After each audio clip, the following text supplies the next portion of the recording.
It's Sunday, the 6th of July, 2025. Hello, good evening to you. Welcome to News 360, live from our studios here, number 35, John Hammond Street in Accra. I am Noble Crosby Annan. And I'm Ayisha Yakubu. Coming up the headlines. News 360 headlines is brought to you by Flamingo Paint, Pepsodent Charcoal and Pepsodent Herbal, EcoBank. Family demands justice after 18-year-old students fatally shot during Fire Festival procession in Bimbela in the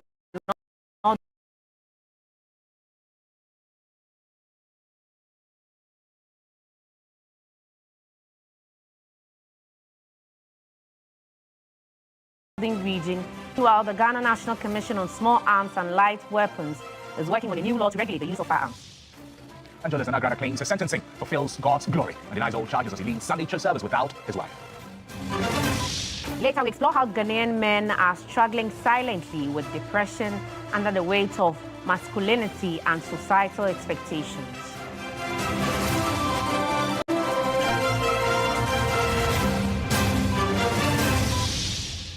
We'll bring you some international news as U.S.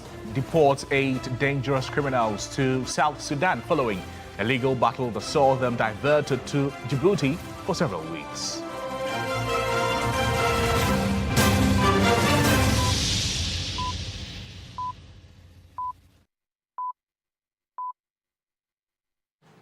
We have details of these stories and a lot more coming to you shortly. A reminder that there's more news on our website, 3news.com. Let's start the bulletin from here. The Ghana AIDS Commission has issued a stark warning over the state of HIV/AIDS treatment in the country. According to the Ghana AIDS Commission, more than half of people living with the virus are not receiving life-saving antiretroviral therapy. Data from the Commission reveals that only 334,721 people living with HIV, representing just 47% of the HIV-positive population, are currently on ART. A staggering 52.6% remain untreated, a situation the Commission described as alarming and one that threatens to derail Ghana's ongoing efforts to control the epidemic.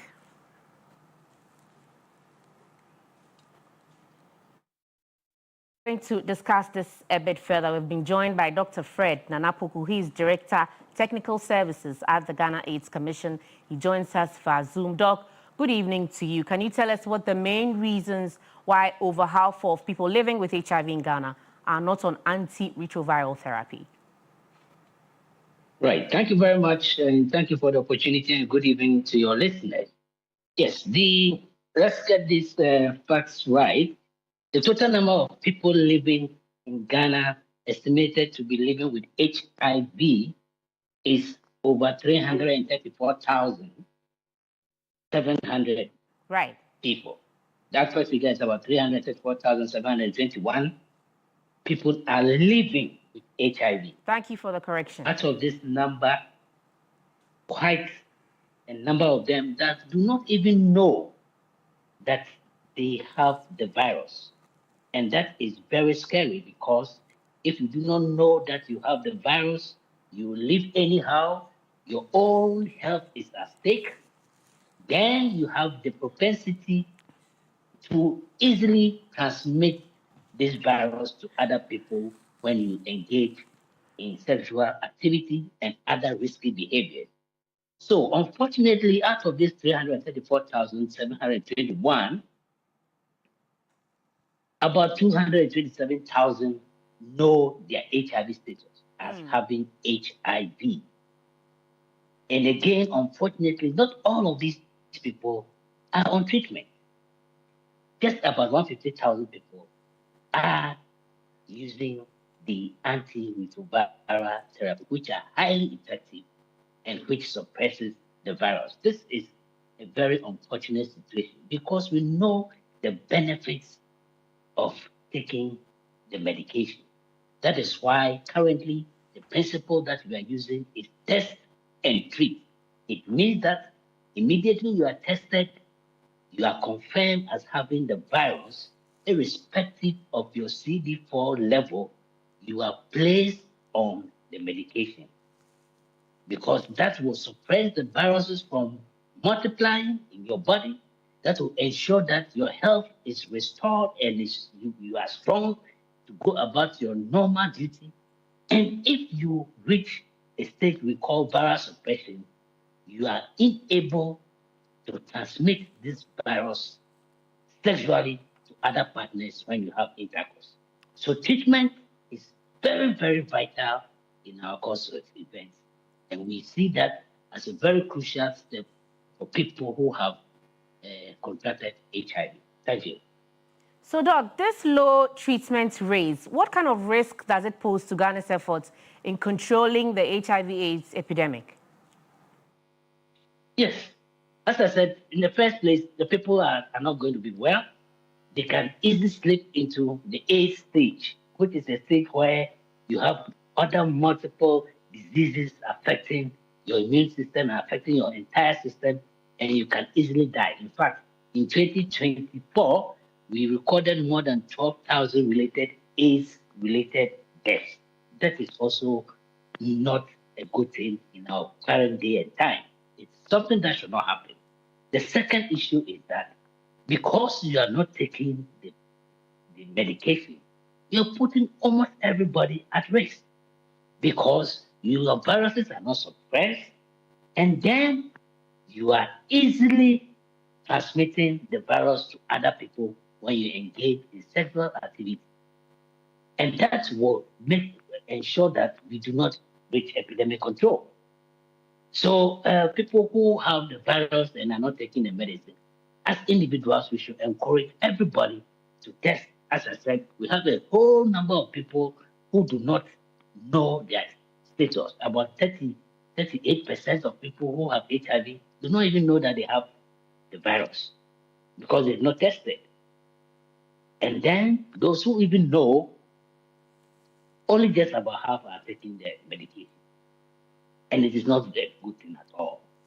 We are going to have unhealthy situation, unhealthy citizens, and we're also going to have increased new infections in the country. It is no wonder that currently we have, in fact, in 2024, we had more than 15,000 new infections occurring in Ghana. And that is an unfortunate situation. Doc, finally, has the recent aid cut by the United States affected your general operations at the Ghana AIDS Commission? Yes, it has. Certainly, the pepper cuts, we estimated about $14 million that was supposed to have come into the country in 2025. That was being withheld. We are lucky that some way, some amount of work has been initiated, but not to its full blown activities as it is. Now, PEPFAR was supporting three regions, Bono East, and Ahafo, supporting the Ghana Health Service and all partners in ensuring that people get their medications, ensuring that pre-exposure prophylaxis is made available to vulnerable groups and who really need them. PEPFAR was also supporting at the HQ, at the headquarters with important lab and statistical. In fact, this estimate is being contributed by the efforts of PEPFAR and other partners. So these are issues that are going to be affected if their continued cuts goes on. We are fortunate in one area in that most of our medications for the response is being sponsored by the Global Fund and partly by the government of Ghana. PEPFAR does not really support medications apart from the PrEP and a few others. So that was not too much of a blow. But in other areas, such as on strategic information generation, including the estimates that we're talking about, and the figures that we get about HIV, they support things like that and other laboratory equipment and laboratory technologies. Okay, no, thank you so much for sharing all of this with us. Certainly, the issue of HIV/AIDS is something more attention must be put on. Dr. Fred Nanapoku is Director Technical Services at the Ghana AIDS Commission. Now, from health concerns to a heartbreaking festival tragedy, the family of an 18-year-old student of Bimbilla Senior High School in the Nanumba North municipality of the Northern region, who died after being hit by a bullet in the head during a fire festival procession in Bimbilla, is calling for justice. The deceased, identified as Abubakar Fatima, was part of a procession heading to Wampu to dispose of their flaming torch as part of the celebration. She has since been buried in line with Islamic tradition. The entire Bimbilla town was thrown into a state of mourning when news of the passing of Fatima broke. Hundreds of mourners where janaza prayers, her residents, family members and friends. She was our only hope as a family, but now she's been killed in such a horrible situation. We leave everything to Allah and call for justice. Even before the celebration, Regent of Bimbilla issued a directive warning residents against the use of live ammunition during the procession. But this directive was defied. Everyone out there, the youth, now they should stop drugs. Now they should do their best to let drugs not be part of their lives. And these drugs definitely will not support them for us to reach where we go to reach when it comes to the development of. On Saturday, July 5, during a procession of the fire festival, an unidentified man wielding a locally manufactured single-barrel gun allegedly pulled the trigger, hitting the deceased in the head and killing her instantly. Police were immediately called and the body was conveyed to the Bimbilla Hospital morgue. No arrest has since been made. In a related development, 2 persons from Salaga in the East Gonja municipality of the Savannah region are battling for their lives at the Tamale Teaching Hospital after sustaining gunshot injuries during the 2025 Fire Festival on Saturday, July 5.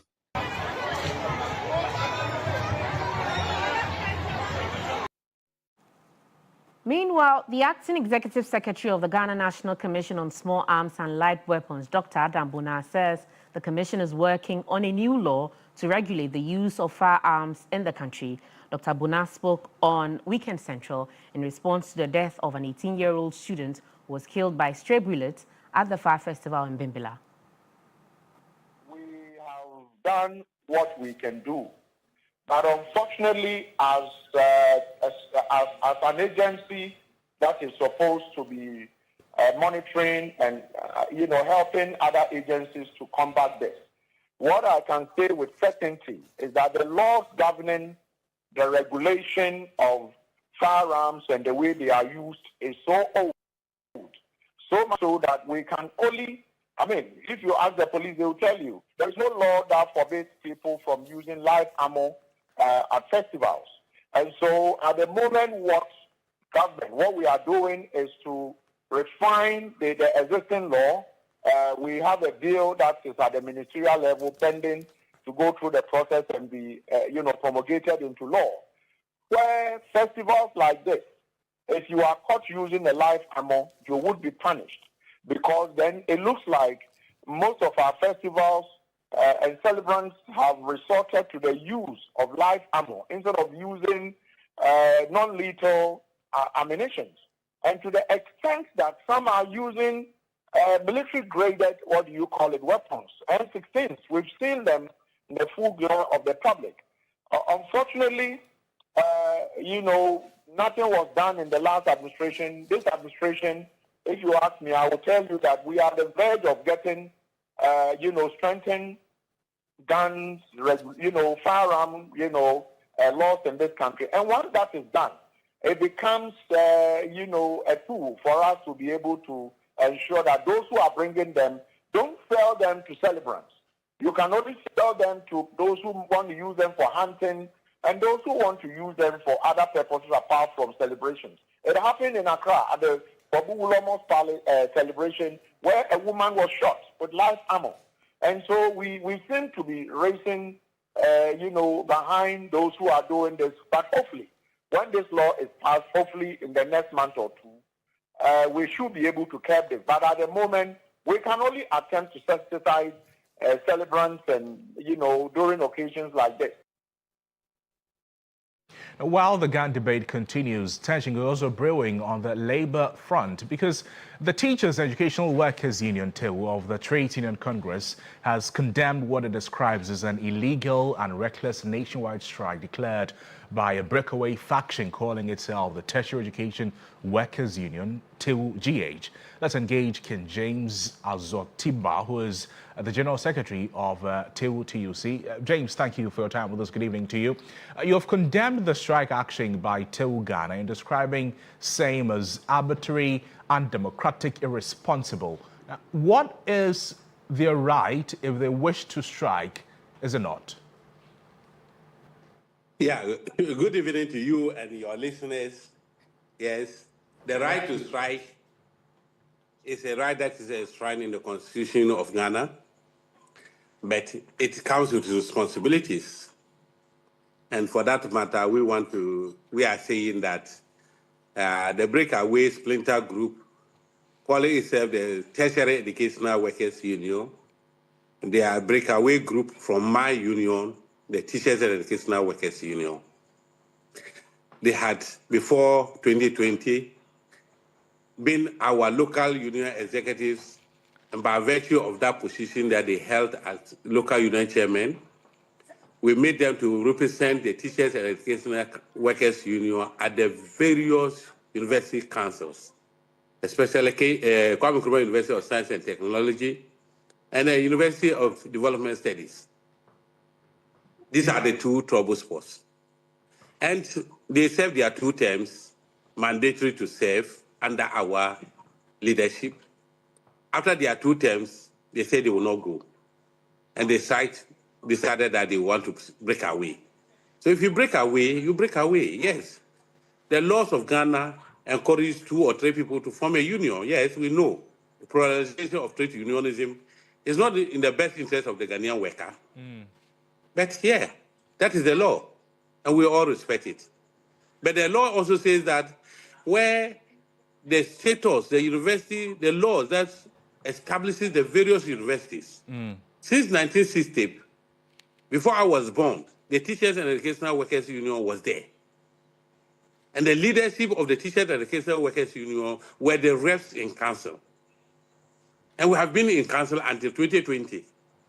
That this group of these granted former executive officers who have broken away and are trying to make claims that does not exist anywhere in law.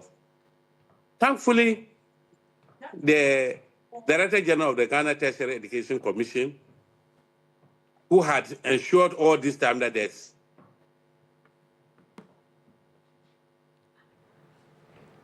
Okay, James, are you on the line? Yeah, I'm on the line. I think I'm getting some crash. Yeah, we lost you for a moment. But the strike is over the Ghana Tertiary Education Commission directive to all public traditional universities to swear in TEU of TUC representatives. But TEU-GH also want representation. They say that their numbers is more than that of the TEU-TUC. Is that not a fair demand to make?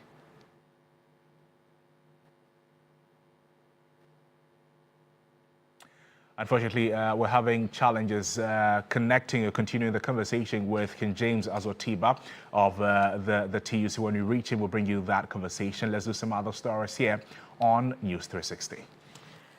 The husband of incarcerated leader and founder of the Heavenway Champion International Ministries, Angel Kwabena Isiama, says the sentencing of Evangelist Patricia Siedua, popularly known as Nana Agrada, is part of fulfilling the glory of God. Leading the Sunday service, he, however, denied all charges against their leader. A handful of church members gathered at the Heavenway Champion International Ministries Sunday, July 6th, to hold a service dedicated to their incarcerated leader, Evangelist Patricia Esedua, also known as Nana Agrada.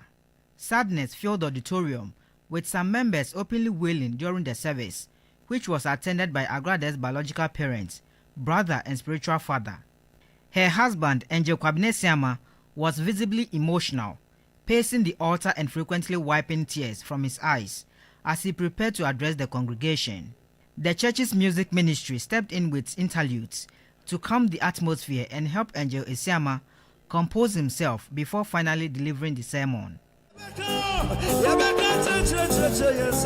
A special prayer session was held for the incarcerated leader. Before the service began, church authorities issued a strict directive barring the use of mobile phones in the auditorium. Eventually, Angel Kwabinesiama found his voice. He told the congregation that his wife's incarceration was divinely ordained to reveal the power and glory of God. The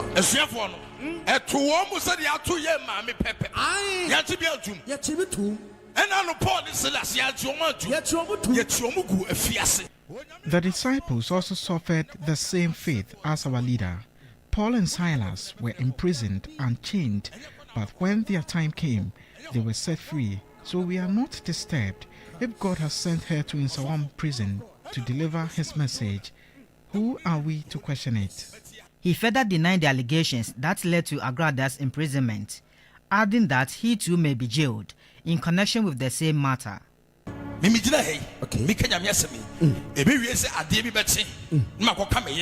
As I stand before you today preaching the word, it's possible that one day I may also join my wife in prison.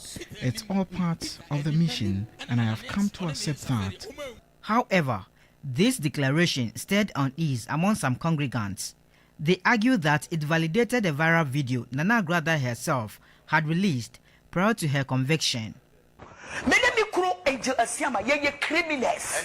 We are two criminals. And Yakaya Wabono. It's more being Yana Jay say, or we met near the Yamma King, and we met near Yami Angel Asiama. Nana Agrada's parents also addressed the church, speaking emotionally about their daughter's current predicament. After the service, tensions flared when some members tried to block journalists from filming outside the church premises. In a dramatic scene, one irate church member was seen dragging herself on the dusty road, cursing at journalists and attempting to disrupt their work. Despite the chaos, members of the Heavyweight Champion International Ministries remained resolute. Their message was unambiguous. They will continue to stand by their spiritual leader, with unwavering hope that Nana Agrada will be granted clemency and return to lead them once again. While public sentiment about Nana Agrada's conviction remains divided, her loyal followers are holding on to faith rather than facts, choosing to interpret her legal troubles as a spiritual trial. Whether her incarceration will ultimately lead to redemption or further controversy remains to be seen. Stanley Nibleu, TV3 News, Accra. Let's do some other stories. And a founding member of the opposition New Patriotic Party, Dr. Charles Yakubu, has asked the NPP to stop being destructive and allow the government to work. Dr. Yakubu says the utterances and actions of leaders within the party show that they are only out to distract instead of allowing the government to work, or at least for a year, before punching holes in what it is currently being done. He spoke in an exclusive interview with Beatrice Edu. Every day since the beginning of the year, the opposition has been trying to use every occasion to tell Ghanaians how nobody understood all the good they did, even giving the impression that Ghanaians made a mistake in voting them out because they didn't understand all the achievements. And every opportunity that is available is taken to try and give the impression that the government did better than Ghanaians decided on. Rather than, just sitting down for at least a year to reflect on your defeat, allowing government to get on with trying to implement what it asked the Ghanaians to let it implement, and then in about a year or two be in a position to start to punch holes if you think that you did far better. But it seems to me that all that is happening in Parliament is an attempt to try and relitigate election 2024 and try to give the impression that everything that is being done successfully under Mahama either started from MPP or was due to some things that we are not convinced about. You said that with the current numbers of the NDC government, they can actually choose to ignore the opposition. That would not be democracy. Oh, no. I mean, the point is that the NDC and its independent supporters have 2/3 of parliament. So they do not need to waste their time being distracted by an opposition which is just trying to score points. You know, democracy also requires that once we've had an election, we should give room for the government which has been elected to show us what it can do. With democracy doesn't mean that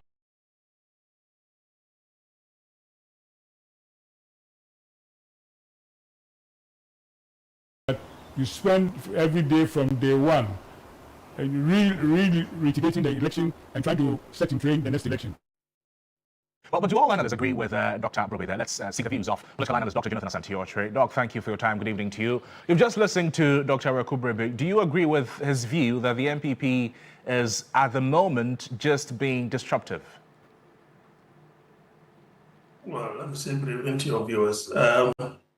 You couldn't have said it any better, because for me, what I see with the MPP's leadership in terms of their criticism of the current government is the fact that it appears uncoordinated.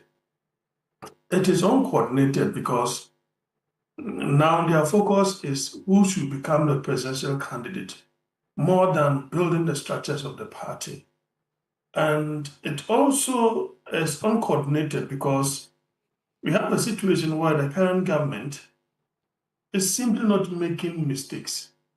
They are simply not creating scandals on a weekly or daily basis. We are seeing a situation where the cedi is appreciating against the dollar. We are seeing a situation where fuel prices have been going down, transport fares going down. Obviously, we are seeing some trickling down effect in other imported commodities, not wholesale though. We still have a long way to go as a nation. And so it appears to me that they are rather not engaging in constructive criticism, and they are clutching on straws. Because sometimes, for example, you see, when you create a molehill out of a molehill, like for example, the president receiving petitions with respect to the removal and then, the operationalization of Article 146 and so on and so forth. Why you see a situation where the president and the Council of State are strictly following what the Constitution dictates. Now, you find it difficult as to how to tackle that than to find a way of distracting the government, so to speak, and they're coming out to respond to things that are not necessary. And if you look at, for example, the oral campaign, they want to ensure that Ghanaians are not shortchanged. So at this moment, it is very difficult. The government appears to have the goodwill of the masses, and that has been exemplified by the poll that Global Informatics just did not few days ago. And so, in actual fact, they did not hasten slowly. From the word go, for example, like the period of the vetting, you could see that Mr. Afenya-Markins was bent on creating, some kind of brouhaha as a way of courting sympathy for what the so-called giant minority. I don't know, I've forgotten the term that they've been using. And so it is merely a distraction. And so the venerable Dr. Yakubu couldn't have said it any better. And I agree with him. Probably they may have to, that's why I said that, they may have to take a backstage. Maybe they should take their time, get the leadership right, get the party structures right. And once it is coordinated, they can, with authorities given to the new executive, they will be able to, punch holes, and all those who have been elected will have had the mandate of the people to be able to do the things that opposition parties do. Dr. Ochiri, so if the NDC should be giving some time, how long is enough time?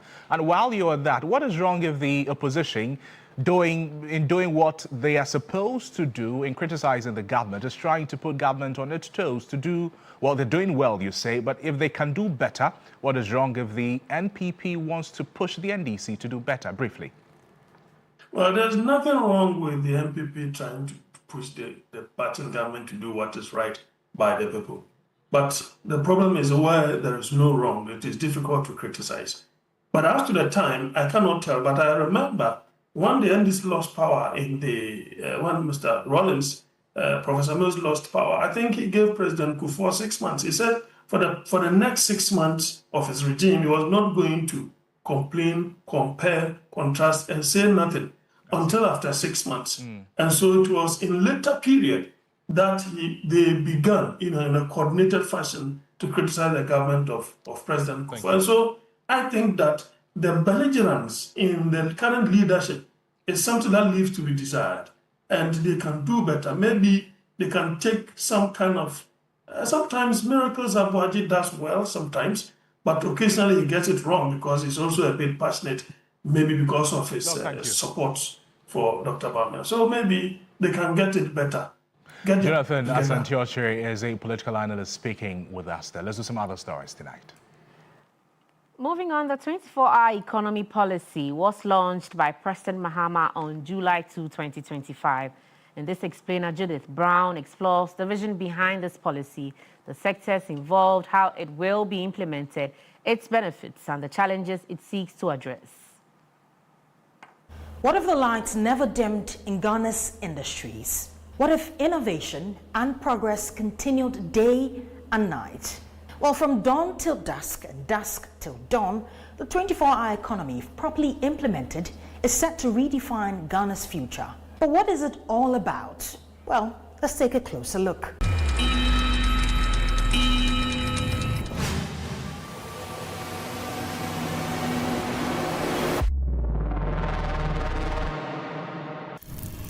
The 24-hour economy policy aims to transform Ghana's economy by promoting activities and services that operate around the clock. Estimated to cost a whopping $4 billion, the policy aims to increase productivity, create jobs, and stimulate economic growth by maximizing the use of the country's resources and infrastructure. Now, let me be clear here. The 24H Plus agenda is not simply about extending working hours. It is about unleashing productivity, expanding opportunity, accelerating exports through well-structured, multi-sectoral, and inclusive interventions. The vision behind this policy is to position Ghana as a modern, competitive, and thriving economy that operates efficiently and effectively with objectives including increasing economic activity, creating employment opportunities, and improving the overall quality of life for Ghanaians. Well, several sectors will be involved in the implementation of this policy, including transportation, hospitality and tourism, healthcare, finance and banking, and manufacturing and industry, providing services 24 hours a day. Presidential advisor on the 24-hour economy, Guzi Tano, stressed the policy will exist to serve the Ghanaian people and not just a political party. Nobody is going to be left out in this program. The only thing is that because the resources are limited, we can't do everywhere at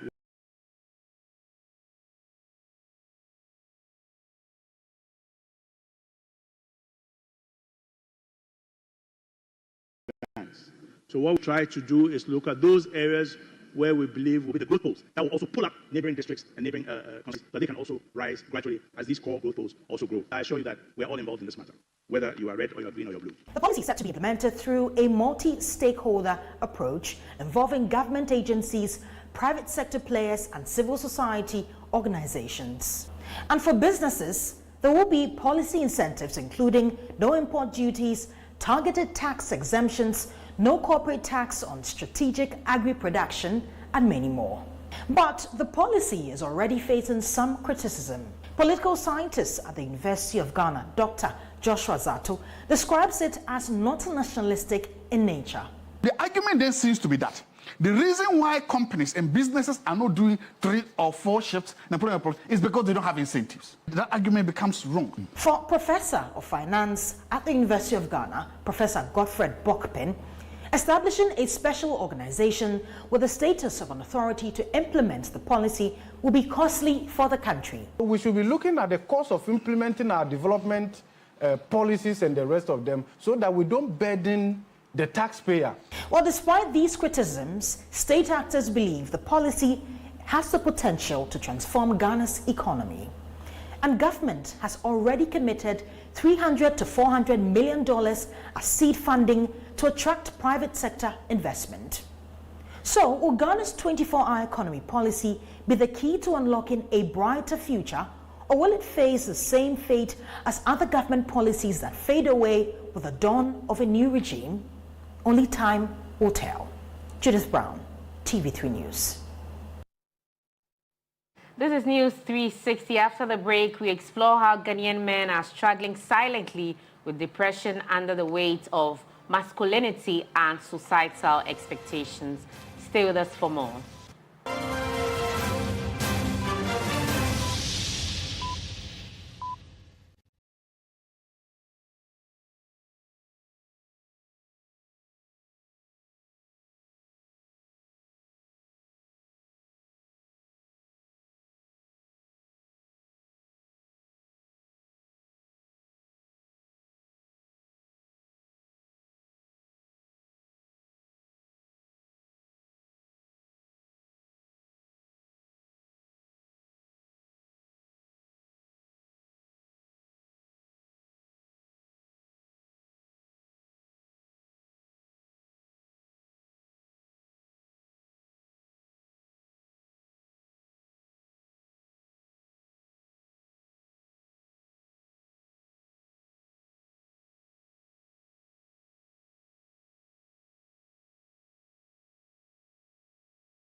men face.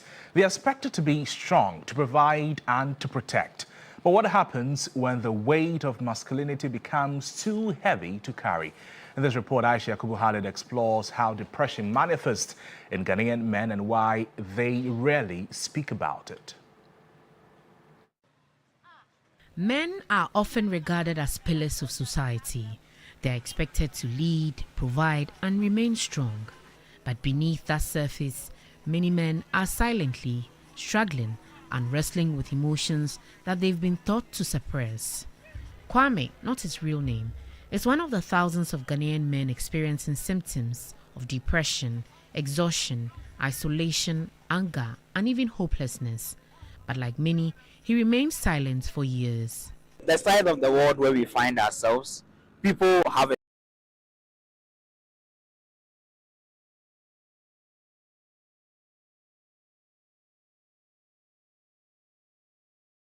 certain perception of masculinity and how men should behave.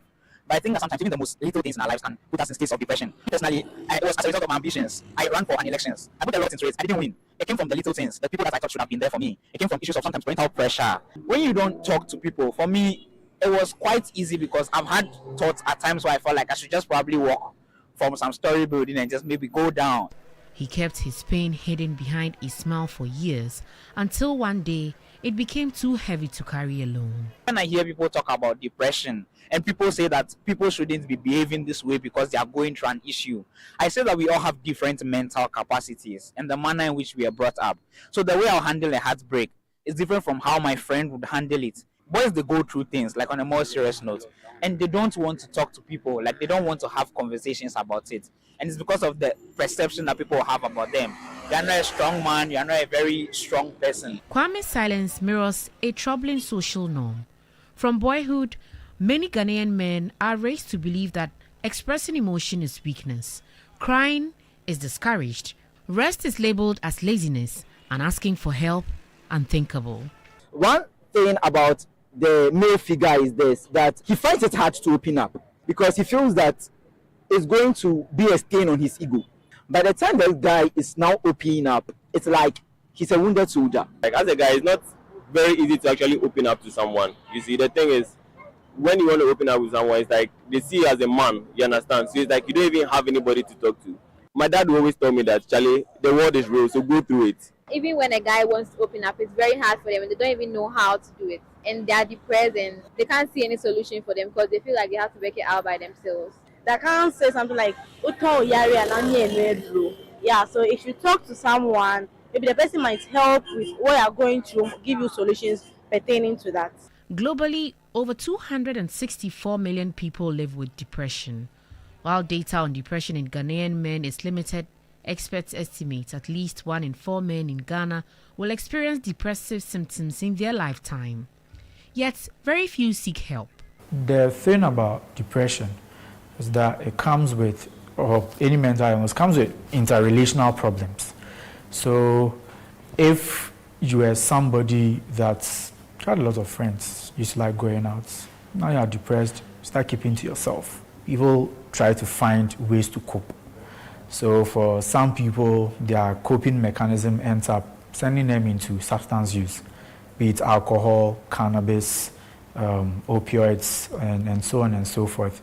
So the depression can also get complicated with substance use. A 2021 mental health survey in Ghana revealed that over 25% of adults reported signs of depression, but men were significantly less likely to reach out for support. In many households, emotional vulnerability in boys is discouraged early. Being a man becomes the standard, even when one is emotionally breaking.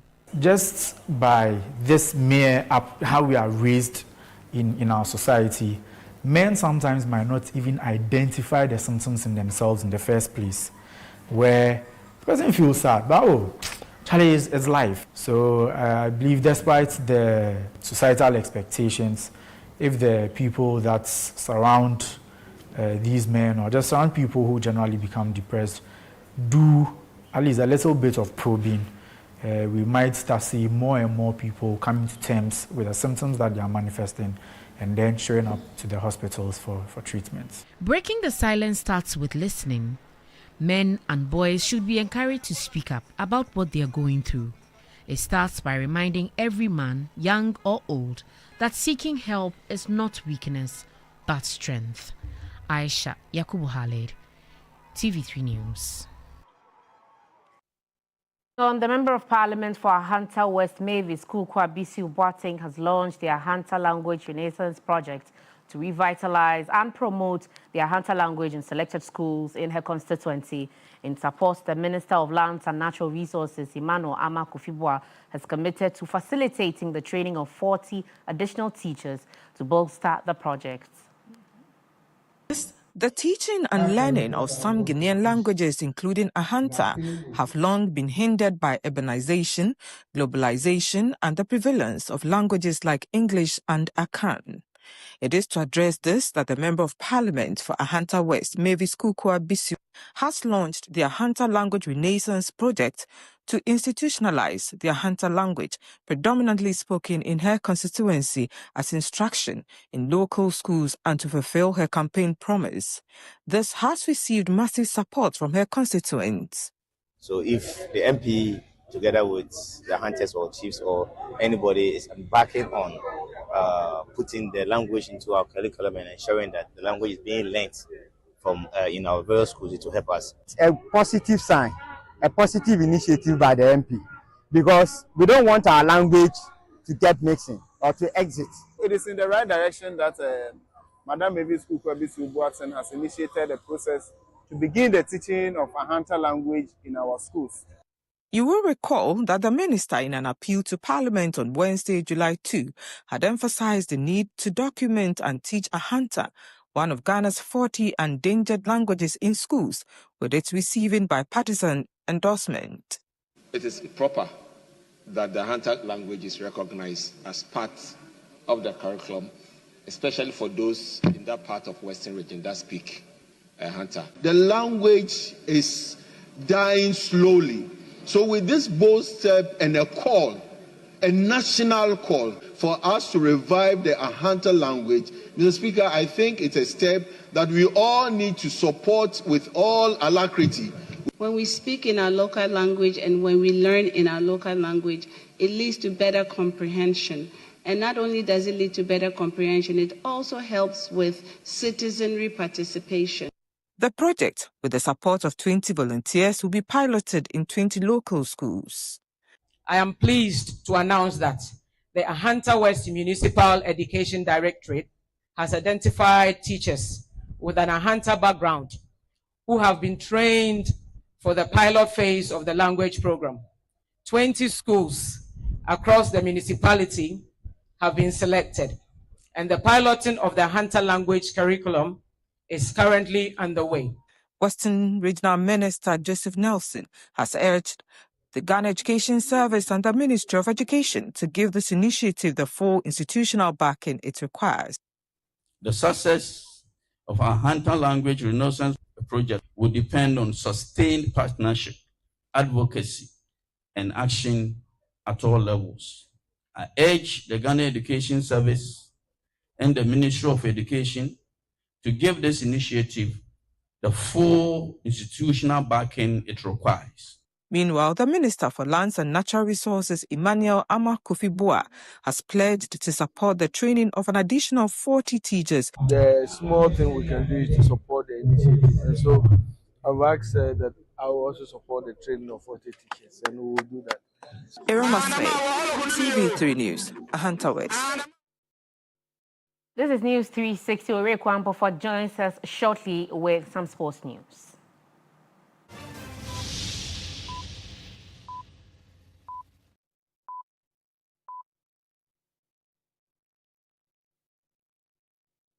New Sabo and a evaporated milk. Ooh.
Of course, fifth time that they are managing to stay unbeaten consecutively against their rivals, Hearts of Oak. Right, they go now, Mawule Wayo on the ball now for Hearts of Oak. Can they move, get a movement? Cross comes a good one. Ball drops. It's a goal. And now through Amidu. Cross comes in a goal.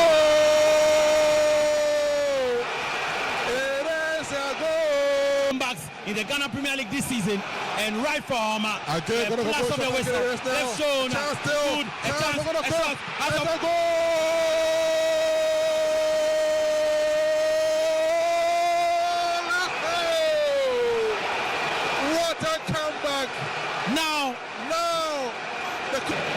Amankwa Kamara, will it be the leveler here? He goes in, he shoots, and he's saved. What a mess from Amankwa Emmanuel. He went in, the run-up was poor, and he has missed the golden chance for the Phobian club. And look at Karim Zito. Karim Zito is up on his feet, but it was a poor kick from Amankwa. Goalkeeper Kamara decided to stay put. Well, away from that, let's move on to some women's football where Asisat Oshola was on the score sheet as the Super Falcons of Nigeria proved to be too strong in their opener for the Women's Africa Cup of Nations, beaten Tunisia by 3-0. Swung in it goes, and it is in the back of the net, and there are just 4 minutes on the clock, and Nigeria's Super Falcons have scored already. Payne has come through to Babajide. Babajide has goal, and Babajide doubles. Go up, and here this must be 3, and it is swept home. And finally, the Super Falcons do get their 3rd goal, and that was stylishly done as well as the substitute, Hezuro, who has found the bottom corner to the delight of not just herself but her team. Remember that Nigeria are record winners of the Women's AFCON, winning it for 9 times and are seeking to do it for a 10th time in Morocco. That they did start the competition on the best possible note with that 3-0 victory that we just watched in the highlights against Tunisia. However, let's hear from the head coach of the Super Falcons. When you set out to go out for a game, the ultimate goal for you is to win. And the fact that the team won, obviously it is only natural that we are happy that the team won. Every player that is here representing the country that has made the team is equally of great importance. For us, they are all our players, and we try as much as possible to promote team harmony and make everybody feel relevant in the team, and nobody feels more important than the other. The game is all about, it's a team sport. You all need each other. And so we try as much as possible to ensure that we do the right thing by being fair. Well, that's how we'll be wrapping up the sports segment here on News360. Do remember that the Black Queens will be in action on Monday at 4 p.m. When they do face defending champion South Africa. Let's now bring you some international news. The U.S. has deported 8 people to South Sudan following a legal battle that saw them diverted to Djibouti for several weeks. The men convicted of crimes including murder, sexual assault and robbery had either completed or were near the end of their prison sentences. Only one of the 8 is from South Sudan. The rest are nationals of Myanmar, Cuba, Vietnam, Laos and Mexico. U.S. officials said most of their home countries had refused to accept them. The Trump administration is working to expand its deportations to third countries. The U.S. has deported people to El Salvador and Costa Rica. Rwanda has confirmed discussions, and Benin, Angola, Equatorial Guinea, Eswatini and Moldova have been named in media reports as potential recipient countries. At least 68 people have been killed after flash floods swept through parts of central Texas. Keville County Sheriff Larry later confirms that 59 people, including 21 children, have been killed in the country. Have been reported across the state. Texas Governor Greg Abbott says authorities will stop at nothing to ensure every last missing person is rescued. Dalai Lama, spiritual leader of Tibetan Buddhists, has turned 90 to cap a week of celebrations by followers, during which he railed China again and spoke about his hope to live beyond 130 and reincarnate after dying, fleeing his native Tibet in 1959. In the wake of a failed uprising against Chinese rule, the 14th Dalai Lama, along with hundreds of thousands of Tibetans, took shelter in. That's how we draw the curtains on today's edition of News 360 live from our studios here, number 35, John Hammond Street in Accra. I am Noble Crosby Annan. And I am Ayisha Yakubu. Have an amazing week ahead. Bye-bye.